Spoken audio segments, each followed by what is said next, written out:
не се специфично имат множество начини за възпроизвеждане. Примерно рептилите могат да се възпроизвеждат освен от яйца, които също като на насекомите е добре да бъдат оригинални, но с оригинален дизайн, с интересен дизайн, да не бъдат пренебрегнати, защото аз разсъждавам върху няколко идеи, нали? Примерно кои видове да се развъждат, да се размножават чрез яйца и един от достигнах до извода, че могат да са няколко вида. Рептилите, змиевидните, гущероподобните, змиевлечугите, люспокожите или нещо от този сорт са едни от тези същества. Но понеже те в момента не са не са, как да го кажа, не са наред. Не е техния ред да разсъждавам върху тях, макар че аз ги редувам като на руска рулетка, върта ги и обмислям, нали, горе-долу през определено време пристига следващия вид, за който да разсъждавам. Въпреки всичко, змиевлечугите не са в момента тема, но тъй като темата са яйца, т.е. репродуктивен, размножителен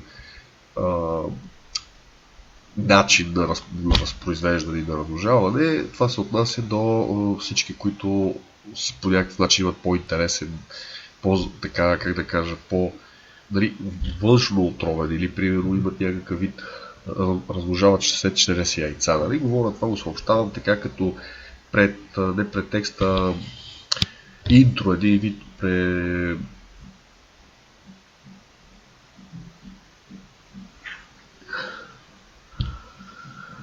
предистория, някакъв вид въведение, нали, темата, нали, каква е. И именно става въпрос за дизайните на различните яйца на различните видове. И понеже, както казах, гущероподобните змиевлечугите не са акцент в момента, не са тема, а са насекомите. Аз мислех върху насекомите и върху техните, примерно, определени елементи. Но понеже се сетих, казах, нали, добре, виж сега, запази най-интересните дизайни на яйца за насекомите. Примерно за чажосектрите или кажасектрите не са тема, защото те имат някакъв вид сребърни яйца, нали, които от тях като килнеите за момента просто излиза някаква светлина. Нали. Светлини, които се раждат след това се влизат в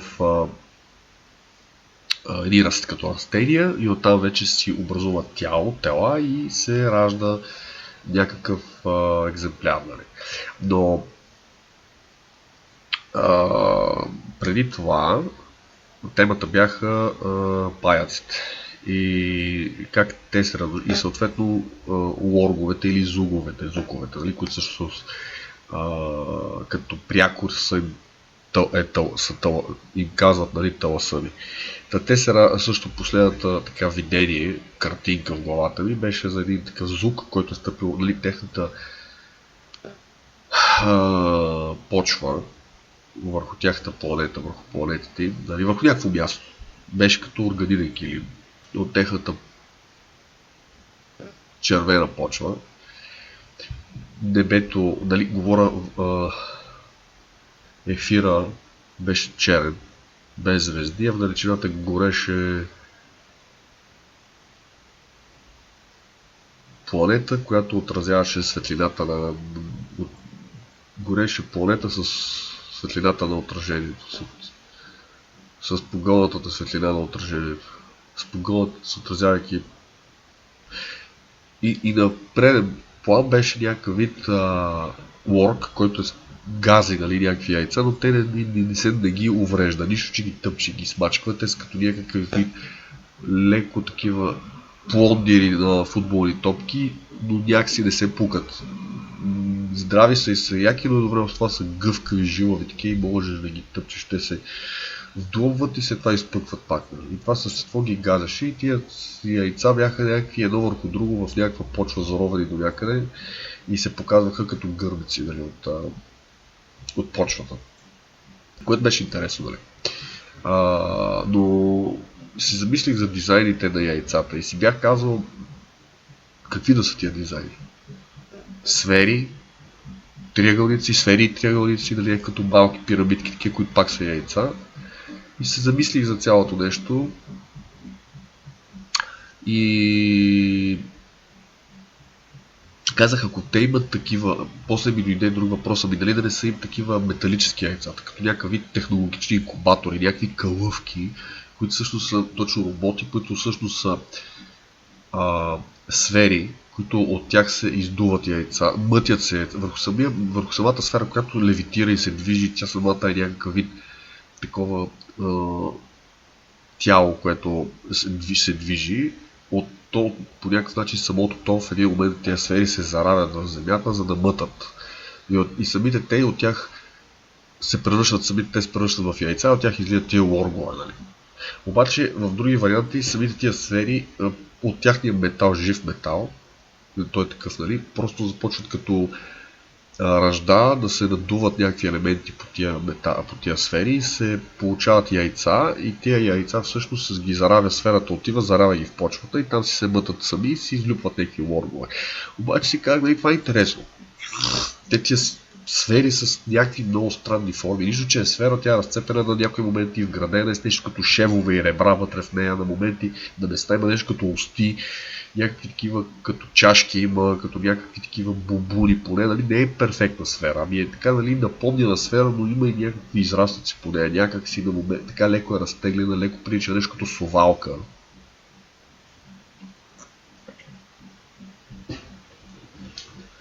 Но предимно си е сфера. И не точно совалка, казвам като изкуствено създаден обект. И всъщност това са машини, които самите тия сфери имаше една друга идея за тях. Че как да го обясна, просто самите сфери са семейство от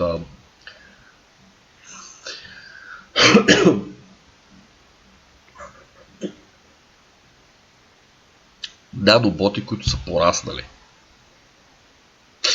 и са станали тези сфери, нали? И после с времето тия сфери изграждат катедрали, нали? Строят ги, като по някакъв начин се правят, заравят се пак в земята в някакъв определен, нали, примерно някаква определена геометрия и помежду тях пораства някаква технологична тъкан.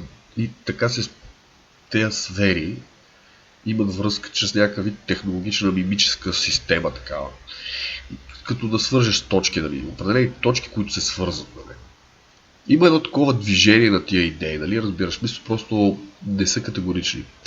И тези точки, свързване на точки, изграждат и в центъра на централен пилон или някакъв вид рамка, конструкция, която съответно се една върху друга, топките стъпват една върху друга, свързват се отново с такава технологична тъкан и проектират някакъв вид архитектура, която примерно е някакъв вид тази катедрала. Обаче вътре в катедралата са ти вградени сфери, които когато я построят, те се освобождават от депата си, от леглата си, от коритата си и са свободни да се движат, но сградата е построена по този начин. И започват да се движат тези сфери. Това са някакъв вид инженери тия сфери. Те са някакъв вид проектанти, разбираш ли? И те целите сфери с някакви символи, разбираш ли? Някакви огромни като котви, като мозови, такива едни огромни азбуки, нали? Такива като диаграми върху тях начертани. И пак казвам, горят в някаква огнена светлина в отворите на сферите горят някакви огнени такива ядра. Или сини, или огнени, или студени, или топли цветове. И едновременно с това самите тези металически компоненти изригват в радиоактивни цветове на розово, лилаво, черно, белезника и такива изпарения на изригвания точно на частици, на елементи на радиация. Нали? Това е горе-долу една от симфониите вече, нали, говоря на светлината, на светлинни елементи. Нали? Тук, защото аз много пъти съм казвал, че аз използвам различно, това държа да го подчертая, различно тълкование, нали, на това, което магиосниците говорят в различните идеи ползват, нали, като сияние светлина. При мен много от съществата използват не точно сияние, а сияйна материя. Аз съм го наричал това в много записи и текстове, сияйна материя, т.е. те не им греят ръцете или очите в някакъв вид. Има го и това, но има и други същества, които просто работят както тилнеите или коанаките, или те бяха талнаки, после ги промених на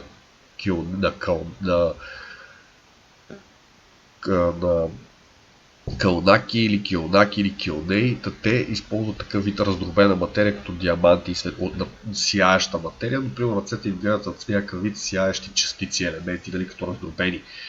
Не е някакъв вид гео сияние, някакъв вид светлина, е по-скоро грееща сияеща материя, която е примерно дали са нещо като черни перли, които се вихрат в ръцете или в това същество от главата му излизат, но под формата хем са черни, хем излучват призрачно бледо синкаво сияние и самите перли хем са черни, хем в тях грее по една единична златна светлина, която се движи като окото на перлата. Някакъв такива, но въпросът ми е, че това е сияща материя като парчета лед, които са раздробени, или някакъв вид диаманти, или някакъв вид изумруди, перли, някакъв вид красива стомана или някакъв металически елемент, който е раздробен на части и също има по него някакъв греещ символ, който е раздробен и това нещо изригва от ръцете на съществото или от устата му, като вечно такава сажди от пещ, които обаче не са просто някаква тлееща енергия, са някаква конкретна материя, която се раздробява като пясък или се разбива на огромни огледала около самото същество, като щит около самото същество от струшени огледала, които е добре в това са хем огледално сребърни, хем имат някакви пак отново такива играещи черни, като елементи вградени в тях. И това нещо се хем е огледално, хем е материал, хем има така текстура, не ами поведение на течен метал или на някаква вид течност, разбираш, като примерно тръгва от периферията в онтинелата на главата, излива се надолу като твърд материал от стъкло или някакъв вид диамант, или някакъв вид огледало, но към основата на тялото му в краката се превръща в течност, която се завихри и почва и променя поведението си от твърдо към течно състояние или някакъв вид вещество. Тези експерименти, аз съм с дизайните на сиянието при магиосници или при някакви същества, които използват, уж би трябвало да използват някакъв вид псионична сила, която се бележи обикновено чрез осветление, светлина, сияние. Аз ги използвам като предефинирам идеята на тази концепция с концепцията за светлина, с концепция за материя, която се види като пясък или като частици, стърготини. И това нещо го изхвърлят и тия сфери, за които говоря, които са някакви стоманени или някакъв вид материал, който е неизвестен, прилича на стомана, металически компонент, желязо, но не е. И е целият изографисан с иероглифи, такива, които са на някаква писменост. Той е издълбан, той като те са релефен. И това са някакъв вид компютърни, беше по оригиналната идея, компютърни съзнания, които си служат вместо с органични елементи, с технологични компоненти, те си служат с органична маса, биомаса някаква, обаче някаква тяхна си биомаса. И строяха тия биолорди, строят едни също те портали, които са огромни геометрични фигури, пак от този същия материал, от друг елемент и в пещта на тия портали, които отварят за междуизмеренията, греят отново тия светлини от същества, които също са светлина, която трябва да се всели в метал, в някакъв вид неорганична субстанция, скала ли ще, някакъв минерал ли ще, и за да го вече чрез силите на своите огнени символи и психически енергии, такива, които са точно, те нямат психика, имат някакъв друг като психичен елемент, но е еквивалент на психичен елемент и е всъщност непонятна сила, която не може да бъде дефинирана, затова остава безпрочна. Не е наименована по някакъв конкретен начин, наричате с общото, дали е съществително, непонятни сили.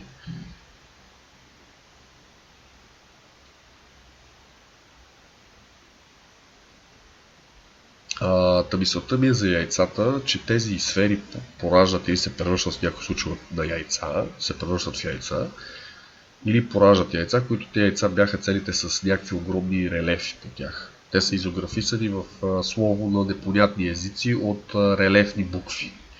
И сформират или като чашки такива, като някакъв вид постамент за яйца, както ние правим хората, нали, имаме такива чашки за яйца, в които, нали, ти си поставяш в една като фуния чиния с чиния с стебло, нали, говорят чашка цилиндър отдолу и в чашката поставяш, има едно гърло и там поставяш яйцата. Е, такива бяха тия яйца в някакви постаменти от сребърно-металически елементи, или пак релефни, такива изографисани с някаква като украшения или незадължително е писмено.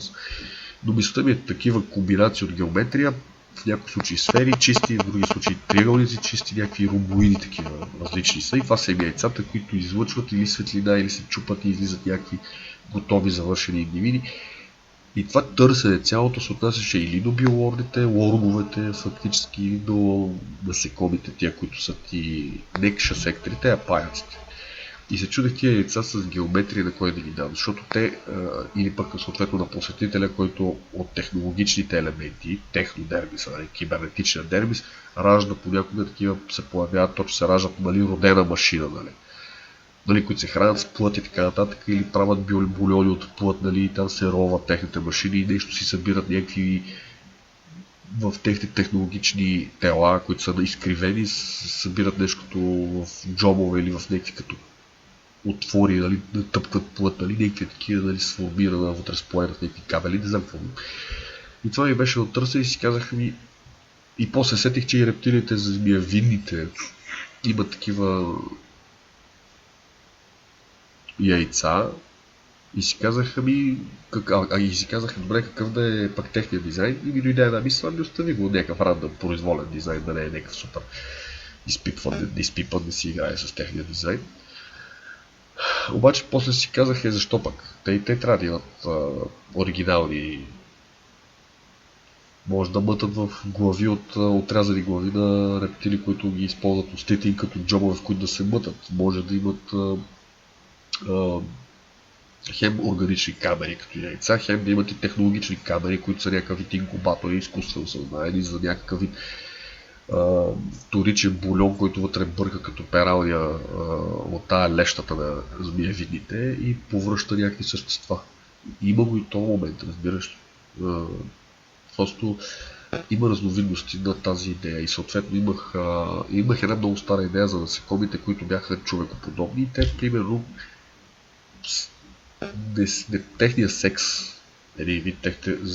сношението при тях не беше физически акт, а предаване на енергия на едно същество от друго или комбинация между двете и енергията се вселява в женската и тя износва като някакво яйце, което снася и вече той е заредено с някаква енергия. Имаше го и това като стара идея, много стара моя идея. Редом с други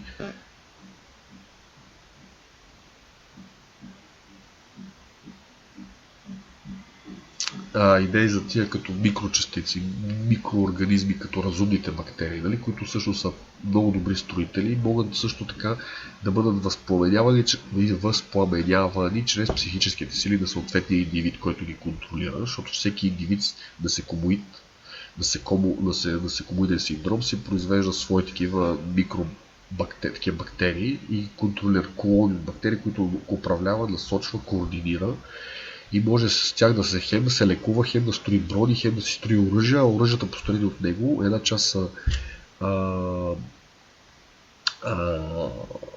построени от него, друга част пък се използват за да възпламенят острието. Те се да събират върху острието като някаква рота от войници, микроскопични войници, които се подреждат върху самото острие и вече с самия индивид, големия родителя, бащата, майката, този родоначалните, едрото същество със своята псионична запалка ги възпламенява и по този начин острието се запалва, за да е по-смъртоносно, да може да е като електрожен, такова режещо. И такива идеи. Вече могат да се зараждат самата върху други металически, т.е. върху металически компоненти, т.е. върху платки. Имаше една идея, че това са чипове, такива, които са огромни, като контролни панели с различна големина, които започват от микроединица, някакъв микропроцесор, който съответно е примерно в големината на няколко милиметра, се сглобява с други такива като наноботи, се сглобяват парчета, подобни на него и нараства в компонентално разширение. В зависимост от нуждата на този компонентален блок се определя и размерите му, защото те се появяват множество такива компонентални блокове, които нарастват. Аз съм говорил за живия материал, който е един вид някаква ликонит, ликонайт или там как се казваше, който нараства. Той е металическа компонентална единица, която всъщност е като технологична плесен и става се по-голяма и нараства и той ще се расте този материал, този метал. Сега той е на сурамновите, но аз съм разглеждал идеята в множество посоки и дирекции. Нали, защото, примерно, биолордите са някакъв тази смола, той е биоматериал, той е технологичен материал. Дали не е, примерно, производен на суамновите, които са го клонирали и са започнали да правят ликово ворп, нали, от този ликово ворп и материал се появили тия лорговете, нали, биолордите, нали, т.е. всъщност тия зуговете, нали, защото имаше такъв като вариант. И тия компонентални единици, тия платки бяха с различна големина, някои ставаха големи, нарастваха колкото нали, жилищен блок, нали, други ставаха от много компоненти, които се сливат в една технологична платка, стават големи колкото с времето, нали, може би за години или за векове, стават грамадни колкото планински масиви и планински вериги, направени от чипове и от кабели, нали, или пък от цели планети, направени вече в последствие са се преконструирали като светове от микропроцесори, нали, са гигапроцесори, някакви огромни, нали, и те бълват, повръщат като смола тия биологични чудовища, нали, които също едновременно с това вътре в себе си бяха някакви вътре в нали, под плата имаше вариант, нали, при който те бяха някакви машини отгоре с плът върху тях, нали, някакви такива работи. Тоест, пак казвам, то резонира, има някакъв вид, самата идея има диапазон на разширение, на тълкуване на възможности в какви посоки да се движи, да поеме, нали, да се развива и така нататък. Тези арахниди, които се виждат в момента, това същество, което се вижда на екрана, този подобен пъекообразен, той е биолорк, който е таласън всъщност. И всъщност той самия се превръща в яйце. Тоест този вид, тези създания използват самите себе си, т.е. те не паразитират в този случай, а използват самите себе си, за да произвеждат разни материали. Както себе си, така себеподобните си се възпроизвеждат различни неща чрез себе си, чрез себе си и чрез себеподобните си, без да имат необходимост, нужда от това да използват природата или да използват други същества.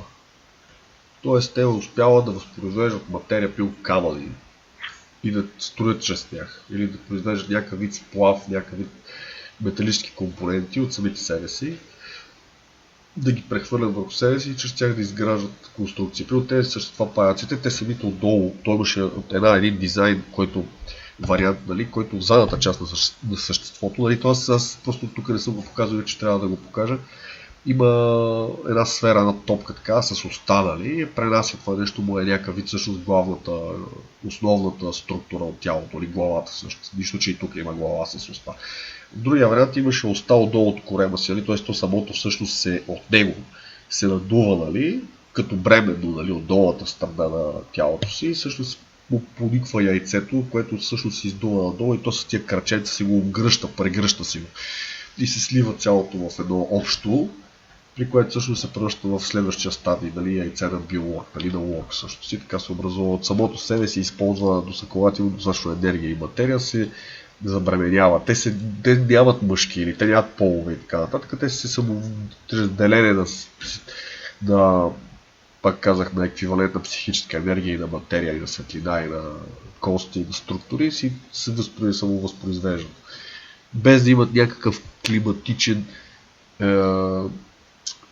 такъв период, т.е. размножителен климатичен период, те нямат такъв. Те си тук в това отношение някакъв хаос, нали, просто спокой, когато събере енергия, колкото повече енергия събира, толкова повече възпроизвеждане прави.